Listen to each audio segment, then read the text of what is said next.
Hi there folks, and welcome to Get Strumming. Now today we've got something a little bit different. We're going to have a chat about Paul McCartney and the McCartney on McCartney series that was brought out on BBC Radio 1 back in 1989.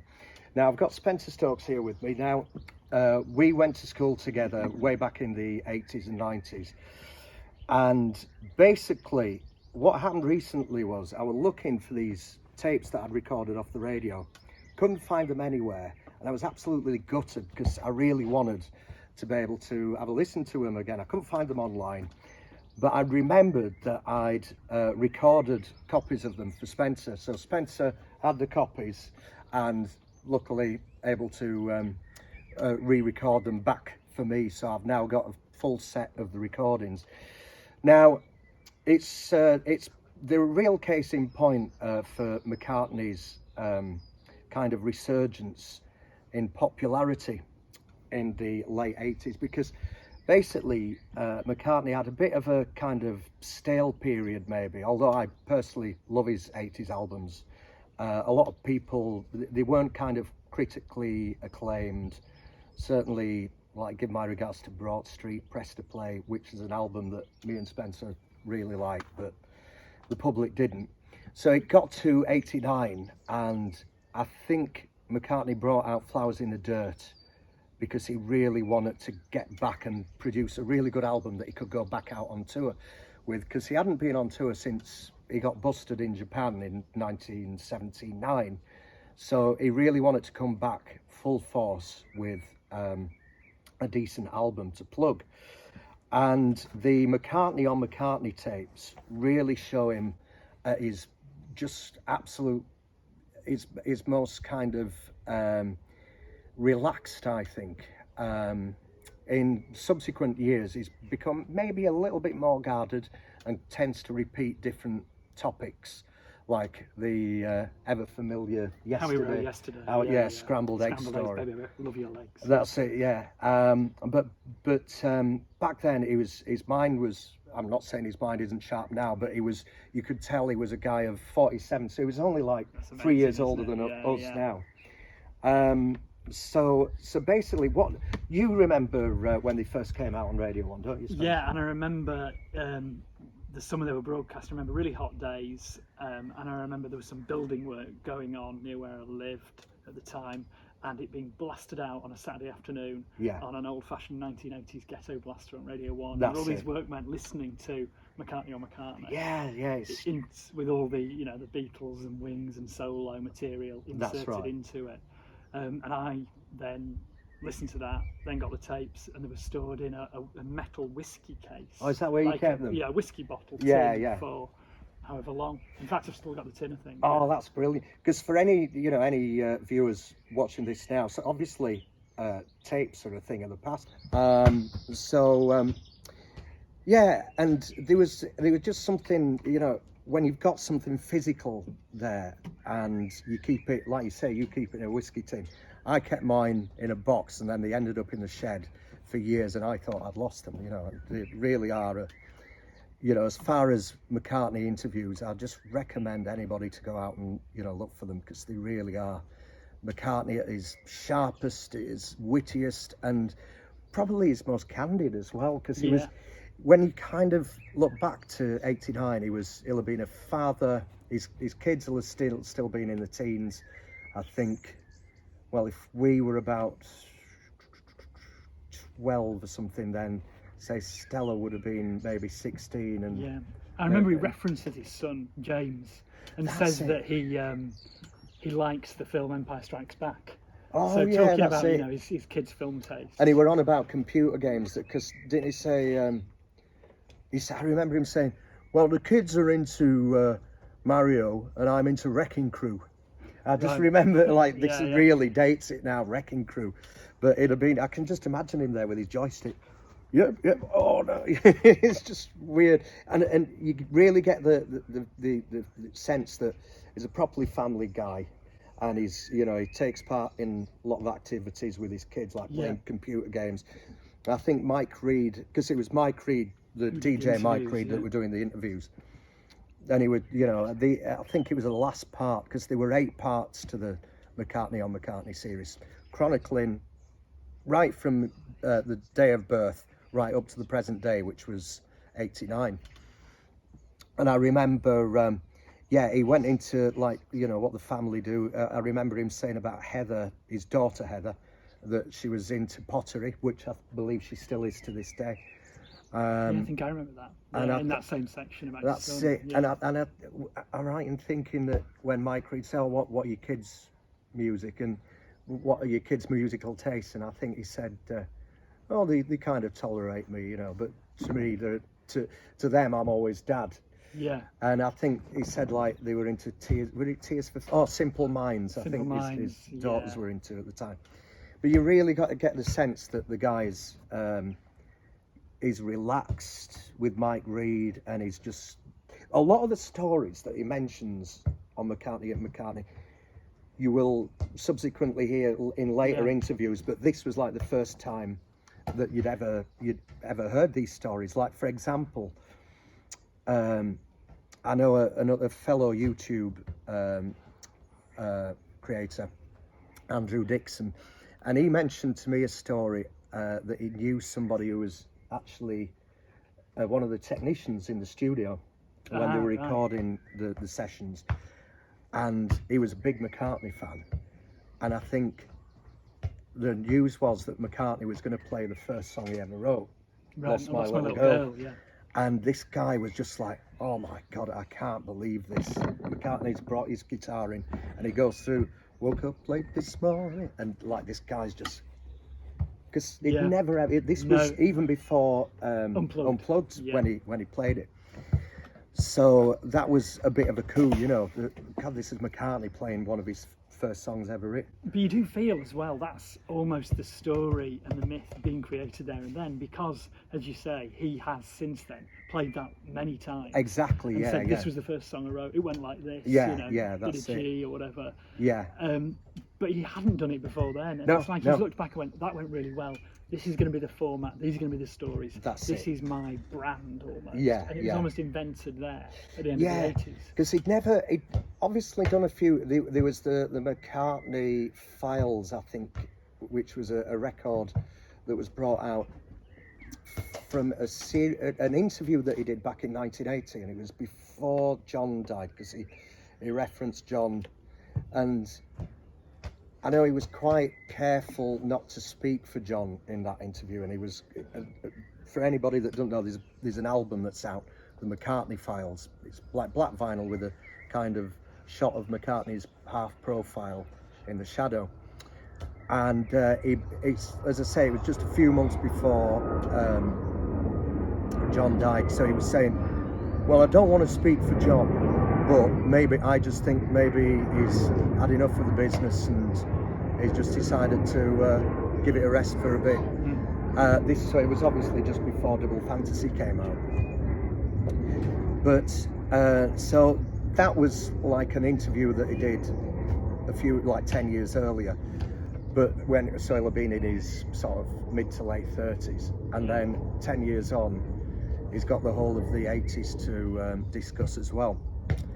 I'm just trying to think of other stories that are worth mentioning. He obviously goes into the Brian Epstein Gay, and I remember him kind of saying, "Well, I never saw anything to, you know." Yeah. But he was, again, you know, these are quite candid questions, and don't forget that Goldman book had come out a few years earlier, so he was probably wanting to dispel a few myths that would, you know, because that was a real kind of expose, and people didn't like it. You know, I mean, nowadays there's all sorts of stuff written online about different artists, and I think a lot of people just say, oh, well, it comes with the territory. Whereas when the Goldman book came out about Lennon, a lot of people were saying this just isn't fair. You know, he can't answer back. He's dead. Yeah. He also reflects on the day of Lennon's death when he made that famous comment. He was a newspaper reporter said to him, what's your reaction? He just said, it's a drag. It's a drag. And McCartney says 8-9 years on, it was, you know, the biggest drag ever. The guy that did it was jerk of all jerks. That's I remember that comment. Yeah. And kind of saying I just couldn't create the sentence at that time. That's and it. Put my thoughts over. So I ended up just saying this stupid throwaway comment. It's a drag. Exactly, yeah. And he was lambasted for it. And yeah. and I mean, if you can see the footage online, and he's just obviously come out. I think he was it Air Studios he'd just come out of, or he'd been doing a recording session with George Martin.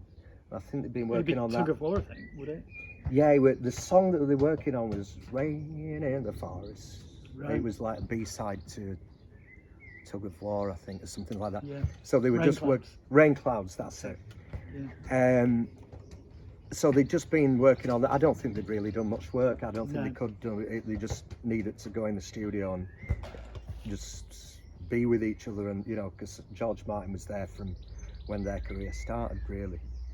And and so the press are out there, and you can see the guy's visibly upset, but it's like, it's drag, isn't it? Right, cheers, thanks. And you just tell he didn't want to talk.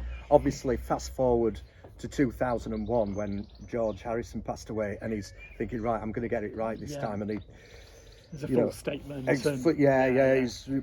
just like a baby brother to me, and he's really. And now another, couple of decades on, there'd be a social media tribute. And exactly, that's another it. level again. Yeah, I mean, he's really become. You see how he's become really media savvy. I think the 80s were a big lesson to him, really, sort of getting to grips with not only being candid, but also knowing how much to give. So he's learning how to give a really good interview that will please the fans, yet he's still maintaining his privacy and holding some back. It's an incredible. I mean, John Lennon even said that he was the best guy, the best PR man ever. Yeah, so when we were like, so these tapes came out, or these broadcasts came out when we were about 12, I think, weren't we? Yeah. There weren't many kids that were listening our to age. It was MC Hammer, the Wonder Stuff, and like the late 80s, maybe a bit of the Stone Roses, but generally, like people our age group were listening to, I don't know, maybe Bananarama, whatever the pop. Like Paul McCartney was a 47-year-old. And also at the time in the chart, Stockache and Waterman were massive at that time. Yeah, so there was so many, Stockache and Waterman acts. That's it, like Kylie Minogue on and that sort of production line. Yeah, they called themselves the Hit Factory, didn't they? That's it. It was a factory process. Yeah, but I think it's partly my interest was partly because it was on Radio 1. Right. So I'd be listening to Radio 1, and because McCartney on McCartney was broadcast on Radio 1, you sort of picked up on it more than if it had been. It could have been done as a more serious Radio 4 documentary, which it might be done as now, or it'd be on Radio 2 perhaps. Yeah. But it was there on the, it was the still radio station that dominated the airwaves when there were so few others. That's it.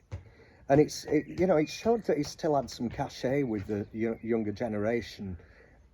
That, I mean, it was 47, so he wasn't, mega old. And was still up until 87 having top 10 hits. Yeah, I mean, Once Upon a Long Ago was top 10. I think that was top 10, wasn't it? Yeah. Yeah. My Brave Face was top 20, I think, in 89, wasn't it? Right. Yeah. So it was still, at that upper end of the chart. Yeah, yeah. I mean, I can't remember the last number one he had. Would it have been Pipes? I can't remember.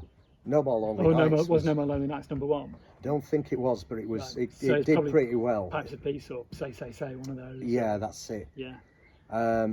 But it's weird, really, because I always thought of myself as being quite a geek, listening to.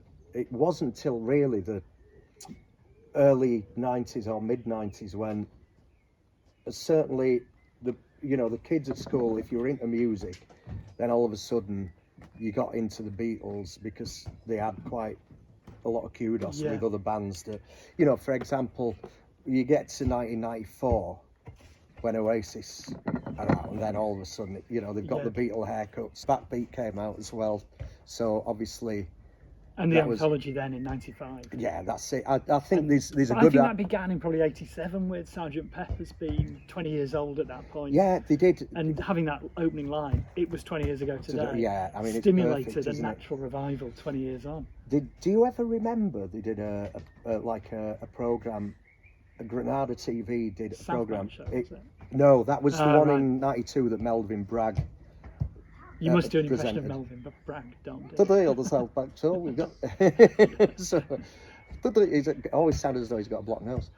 Today on the South Bank Show, we got Spencer Stokes here. That was the one they did in '92 when it was 25 years, and they got George Martin to do all the. He got the tapes. The tapes. And, yeah. We got the tapes. We got the tapes. That's the line from Give My Cards to Rose Street. Yeah. Yeah, we got the tapes. That was Paul's pseudo manager, wasn't it? Who said that, when they found the tapes? Yeah, I really like that film. Oh, I don't. It's a terrible. You hate film. it, don't you? Yeah. Yeah. I just like it because I think there's some good songs. Yeah. No More Known Nights is a great 80s ballad. Well, what did he say on McCartney On McCartney? The film was a flop. The song was a hit. Yeah. Which goes to show, songwriters should stick to writing songs. Songwriting, yeah. I mean, as a little project, a bit of a vanity project, I think it holds up. Broad Street, just because there's some really nice the actual filmic bit, like the Eleanor Rigby the dream scene. I just think that's beautiful. Yeah.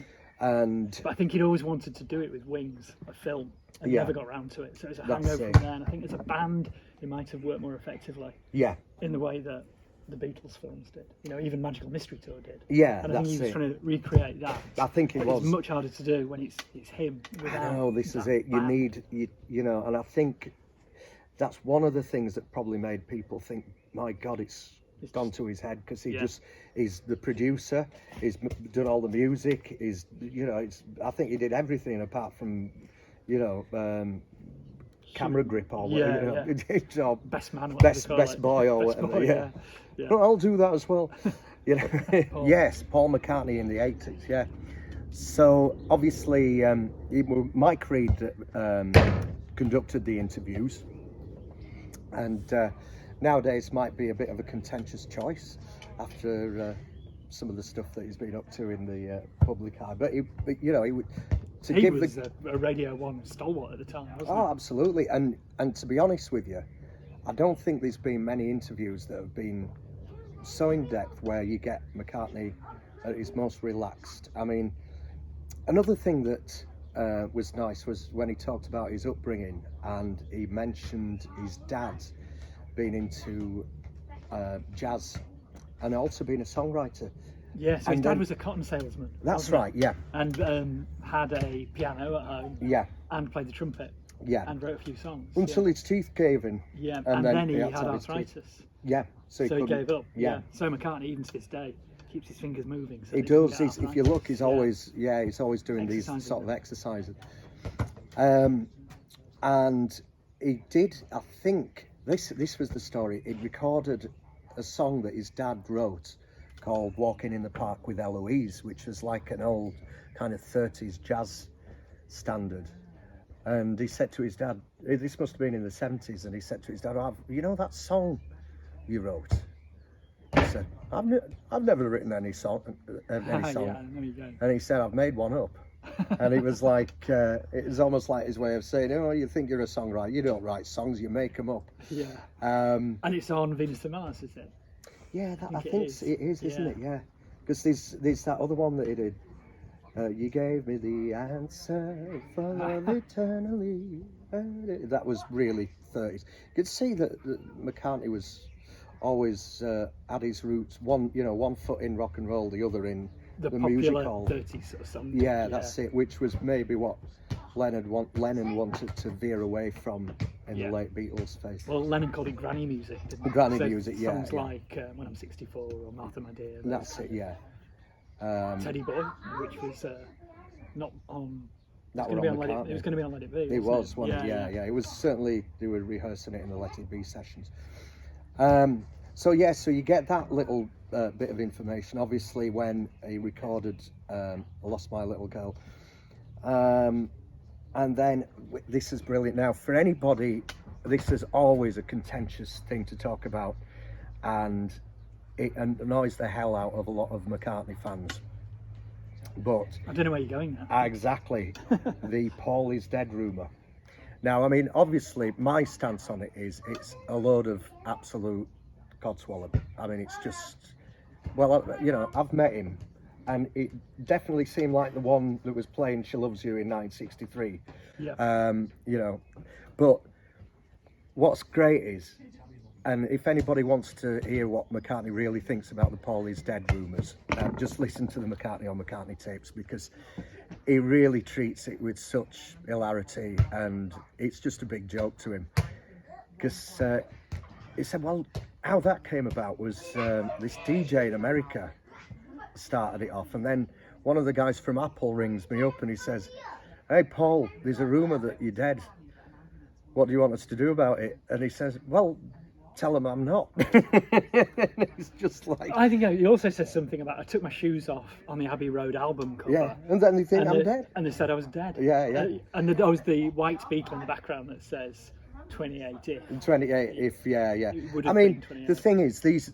I've read... I remember years ago I read a book on it, and the evidence that people try to use to bolster their argument that Paul McCartney died in 1966 or whatever in some car accident, and like for example, they show a photo of, I think it's John, Pete, Best and George, and Paul's lying there on a slab pretending to be dead, and they're all saying, oh, this is a clue. Well, if he died in 1966, this photo was taken back in 1961. Yeah, so why are you using this as evidence that he's dead? He's not dead, he's just fooling around for I the don't camera. think I realised those rumours were so Well, ongoing, I think with the internet, the way they're probably still out there. Yeah, but there's never a shortage of people willing to believe any old crap, basically. Yeah. But he really treats it with, derision it deserves. Yeah, because he said, even to this day, people look and they think, is it him? Or is it Memorex? Because that was, and he says the reason why he says that is because it used to be a slogan for Memorex tapes. Is it live or is it Memorex? And he just says, is it him or is it Memorex? And then Mike Reed says, well, Paul, the plastic surgery is looking really well. He said, yeah, it's holding up pretty good, isn't it? And that was it, He just that escaped me all of that. I'd forgotten about that. Yeah, and that's because he doesn't really talk about it much, but it's one thing you got to love him for. There's all these just outlandish theories out there with not really much to substantiate them, and he just treats them like it just comes with the territory. So that was really good. And what's interesting is he's looking back on 30 years really of his career. Sort of let's say 1960 to 1990, and we've now had another 30 years. So exactly. It's so a it's almost midpoint. doubling up he's on what only he's halfway really. And you could say the last 30 years have been interesting, probably not as prolific, but certainly as interesting in a different way. But I think he'll always reveal less about that than you'll know about the 60s and the 70s and even the 80s, because he isn't as candid these days. No, I think he's... And people are probably less interested as well. Well, yeah, that's Who cares about, the B-side of Memory Almost Full or whatever? I know, yeah.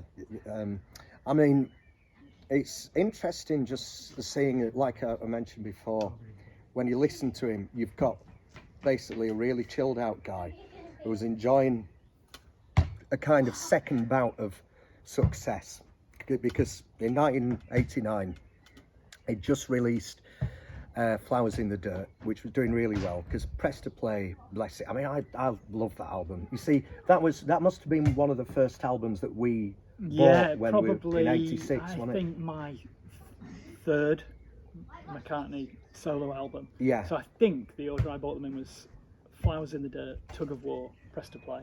Right, I see. And I remember I got most of them at W.H. Smith's or Boots. Probably W.H. Smith's. I don't think Boots did records, did they? No, they did. Did they? Yeah, they right, did. in Huddersfield. And choice was by what was available on cassette. In '89, that album was only 3 years old, so there were still tapes of Press to Play and Tug of War from '82 knocking around. So it was like, oh, there's a McCartney album, I'll buy that. That's it. Yeah. And I never saw Pipes of Peace on cassette, so I never had it. Yeah. So, I know. Well, I think the first album I got was Broad Street, so I'll have been about 8, I think at the time, 7 or 8. And then and on single, I think it was We All Stand Together again. '84, so I'll have been about 7 or 8 or something, and then Pressed to Play in '86. And I remember seeing that with my dad in London, because my dad lived in London, and there was they threw a lot of publicity at that. If I seem to remember, there were massive billboards advertising Pressed to Play, and sadly, it'd be great to see that on some photographs. Oh, I know, yeah. And my dad liked it because my dad was a busker, and he said, "Oh, he's got a song there called Move Over Busker," and I really loved that song actually. But anyway, but it didn't do well. So it brings out Flowers in the Dirt, and he's got this tour, Tripping the Life Fantastic tour, and that was like just set his legacy on fire again, because by this time he's comfortable with all his Beatles stuff, so you know there's no problem with revisiting tracks like I Saw Her Standing There, Sergeant Pepper, Hey Jude, and he's really, you know, that's because people, you know, by the time you get into your late 40s, people are really on the nostalgia tour, just like. And that stage show from then is echoed today. So he'll finish with Hey Jude, and the way he divides the audience and has women singing and the men singing, and the men. He was doing that in 89, 90. He was. And 30 years on, he does exactly the same thing. Because he knows what works. It works. So that's how you retain your audience. That's it. Sprinkled with, you know, a couple of songs from the most recent album. And some of Wings Best. That's it. And that's what puts people through. Yeah. Turnstile, I suppose. Yeah, it is. Yeah. Because, you know, people want to. I mean, I even said in one interview, it's like, well, if I want to go and see the Rolling Stones, I want to see them do Jumping Jack Flash and Honky Tonk Women, and he's right, you know, because I heard this great story once that he went to see the Killers about 10 years ago, and he just went off at I don't know why it's made me laugh, but he just went off at the interval to buy his entourage a load of ice creams. Right. I don't know why that's so funny. It's like you just expect like somebody of his position to maybe, you know, go out to a green room or something and be. You're at Killer's gig at the ice cream queue, and I know. I just think it's brilliant that. Yeah. Because he still has got that thing of being low key, even though he's such a high profile person. He's still good at retaining that. Like he always, like he says on McCartney, he loves getting buses. He uses public transport. Yeah. Whereas George Harrison said, I want to drive a fast car. And he's like, no, I saw somebody on Twitter a couple of years ago saying, look, I've just seen it.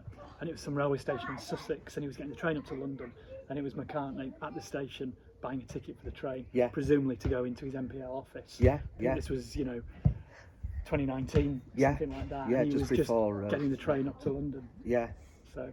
Yeah, it's incredible. So it's still got that, you know, it still tries to keep it as low key as possible, and you can see why, because otherwise it'd just go to your head, and you'd have people wiping your backside for you constantly. But he went off before Sergeant Pepper, after their last gig at Candlestick Park. They had a break, didn't they? And he went off to France in disguise, I think. Yeah, and that's it. Drove around France with Mal Evans, I think. And then met up with Mal Evans, and then came back. But it was out there. I think he kind of had the idea of, I'm somebody else. Could the band be something else? Could we have different personas from which grew Sergeant Pepper's? So it was almost that wanting to be anonymous, wanting to be somebody else that fueled the idea before the name Sergeant Pepper's had been created. Yeah.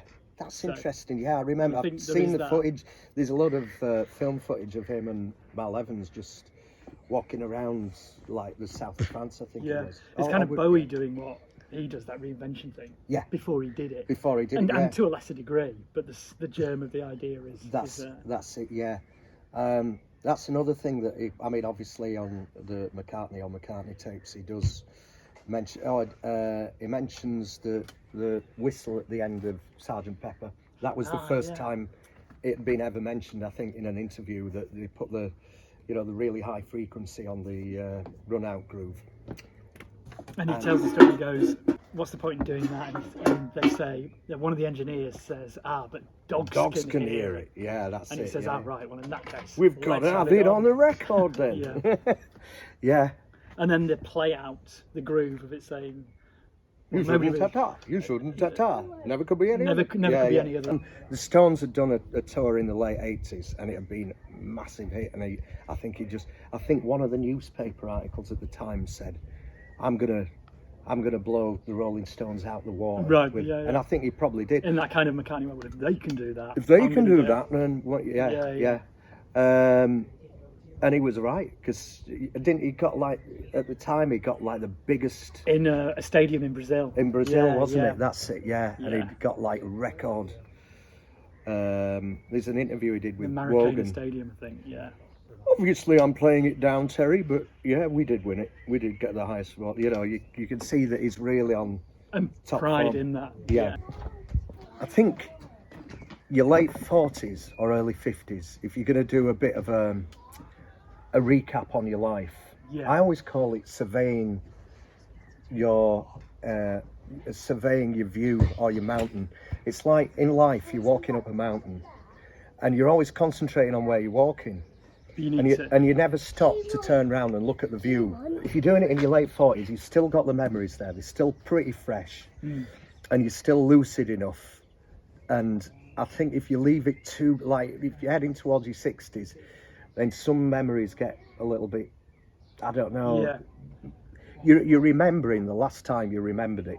Yeah, and every time it's the last time you remember a memory, it changes. Yeah. I forget who it was now. Music journalist, I've forgotten his name. I know he once said, the trouble is with the Beatles is that Ringo can't remember anything because he was boozed up and stoned. Yeah. Lennon isn't here, and Harrison isn't here, and Paul McCartney just makes stuff up. Right. He rewrites history. Yeah. Which I think, to be honest, we're all probably guilty of. Yeah, to and a if you're certain thinking extent. back 50 years, and I think he's probably to some extent believing probably the history books and all the people have told him. Yeah. If you do 1,400 gigs as the Beatles, how on earth do you remember every night? And Well, what this is happened it. Here, there, and everywhere. Yeah, it's just going to be like a big, like Lennon never remembered what year all the albums came out. You know, apparently McCartney still hasn't got a full set of all the albums that he's done. You know, he's probably got like everything from Hoagie Carmichael and I don't know, like Fred Astaire, but not the full set of the Beatles albums.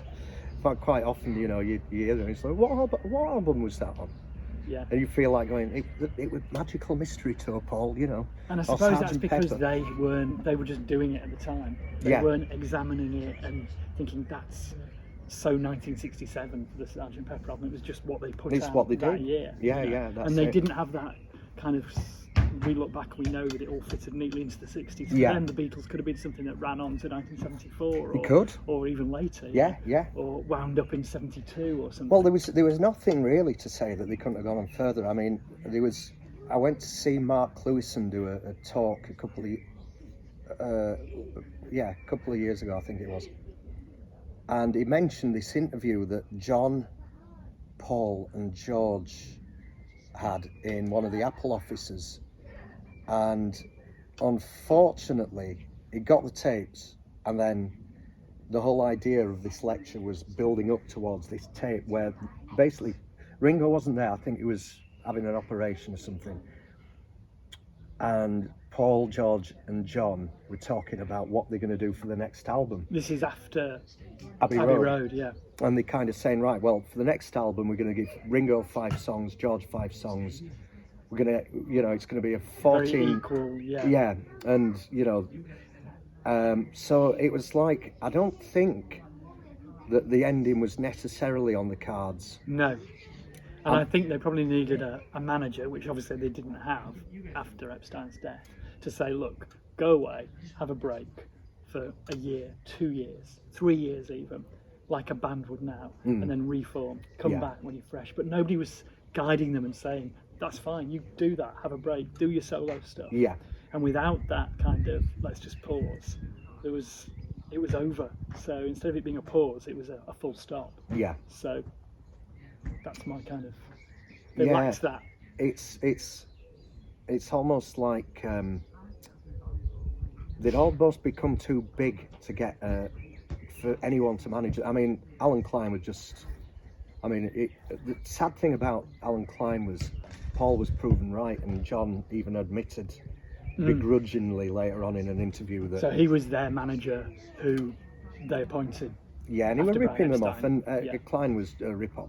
He also managed the Stones, didn't he? He did, yeah, and Mick Jagger actually said to McCartney before they were even thinking of signing him, just don't go anywhere near this guy. Right. It's bad news, you know. But I mean, you can understand that why McCartney wanted to go with his in-laws, because they're going to look after him. Yeah. And you can equally see why the other three didn't want to do that, because it's like, well, it might be your in-laws. But it's not ours, yeah. Yeah, that's so it. they needed somebody more neutral. But sadly, if they could have, I don't know, maybe did Lord Belmont or Belfont, or who was the guy who put the kibosh on all the trains? Beecham. Yeah, Right. They wanted even he in the frame to manage them, I think. Was he? I think so. Never yeah. knew that. Yeah, right. He'd have just all chopped them these. all up. Yeah.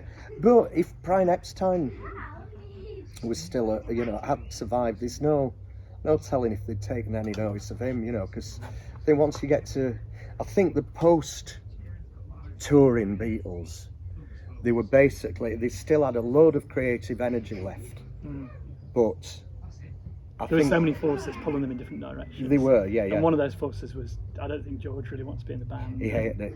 I don't know, I've never met him, but from what I've read, I always get the impression that George really resented the fact that it was so stifling. And he just wanted to get out and do his own stuff. Equally, that's proven by his debut album, isn't it? Yeah, There's that's so it. much creativity in there. Yeah, I think in a way it's, the what ifs, if John had was still around and what happened to him hadn't happened, maybe I think Lennon and McCartney would have probably worked together again. Yeah, I don't think Harrison would. I think they'd have just thought, yeah. But a little bit like when you get Simon and Garfunkel occasionally getting back together again, there'd have always been a little bit of kind of friction. Yeah, but I think they'd have probably worked together again, but by the late 80s, I think. Yeah, that's it. And you never know, they might have even got the Beatles together because that. But I always wonder what would have happened if they had got the Beatles together and they'd released an album that had been panned and nobody had liked and had been their press to play. Well, possible. Then it would have been their reputation down the drain. There would have been the Beatles and then this terrible album afterwards. Yeah, that's the beauty. I mean, it could never, after 1980, that was it. It was the legacy was sealed in concrete. I think that's the great thing about them is they were of their time. They were of the 60s. I mean, you think about it. It was 7 years from when they got signed to when they split up. That's 12 albums, 17 number one hits. Yeah. And I can't think of any of the accolades off the top of my head, but 3 movies or 4 movies or whatever. The number of tours they did. Yeah.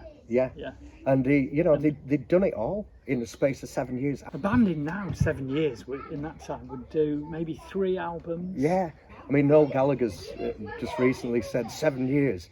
I've been on holidays that have lasted 7 years, But anyway, so, as I say, the McCartney on McCartney tapes, for anybody who hasn't listened to them, I know I'm going to try and upload them to this channel if possible, because they're just too good for people not to hear. You'll never hear McCartney at his most candid and just relaxed. And occasionally sarcastic and humorous. Yeah. And there's a dry wit there. That's it, yeah. But it's just... It feels less scripted than some of the interviews. Absolutely, yeah. I mean, some of the other things, he's got some great anecdotes as well. And again, some of which I don't think is really mentioned. Again, some of them might be just exclusive to that particular series of interviews. But he does, like I mentioned, he does cover from... when he was born, and his family upbringing. Mary, his mother, being a midwife and Dad Jim being a cotton salesman, and he And mentioned always moving to a council house in the new part of Liverpool, so they always got the new houses. That's it. On Yeah, the edge yeah. of the city, Yeah. near the greenery. That's it. So they could go out into the fields with his brother, and Yeah. that's why, you know, he says that's why I love nature, because I was brought up with that, and maybe that led to the vegetarianism. So it sort of reaches right back into that kind of history. That's it. Yeah, and he always he mentioned about his dad being quite strict on manners.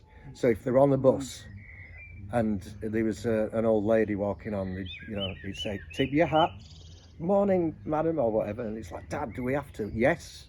And I think that's where, because he just got, his moral compass, I think, was his dad, really. Yeah. What else does he mention? I think he mentioned. He also mentions about the McCartney Special, the TV program that came out in the 70s, and they measured him up for a dress. He were going to actually do a number in drag.